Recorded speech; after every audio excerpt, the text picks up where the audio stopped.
अस्सलामुअलैकुम दोस्तों, मैं तव्हांजो दोस्त मुजाहिद जमाली। तव्हां ॾिसी रहिया यूट्यूब ऐं फेसबुक चैनल। दोस्तों, जलाल चांडी जो हिकु बहितरीनु कलाम तव्हांजे लाइ खणी आया आहियूं, जंहिंजा ॿोल कुझु इहे आहिनि त जॾहिं खां तूं जुदा थिए कयमि वेस का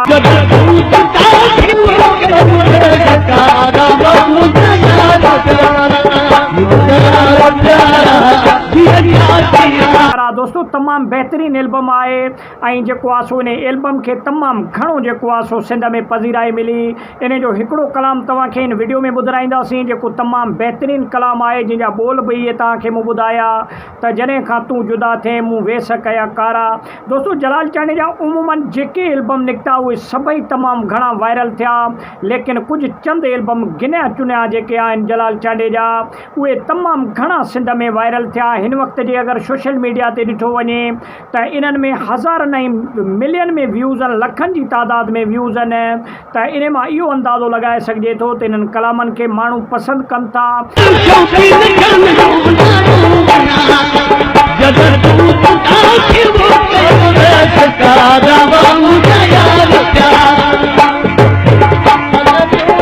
ऐं सर्च करे ॿुधनि था दोस्तों जलाल चांडी जा। हालांकि जलाल चांडी खे 23 खां 24 साल थी विया आहिनि असां खां विछड़ंदे, लेकिन उन जे बावजूद बि जलाल चांडी जा हिन वक़्त बि लखनि जी तादाद में परस्तार आहिनि, जेके जलाल चांडी खे यूट्यूब ऐं फेसबुक सोशल मीडिया ते सर्च करे ऐं उन्हनि जा पुराणा कलाम जेको आहे सो ॿुधनि था। दोस्तों, जलाल चांडी जो हे कलाम तव्हांखे कीअं लॻे थो कमेंट्स में लाज़मी ॿुधाइजो। वीडियो खे लाइक ऐं शेयर कयो, चैनल खे सब्सक्राइब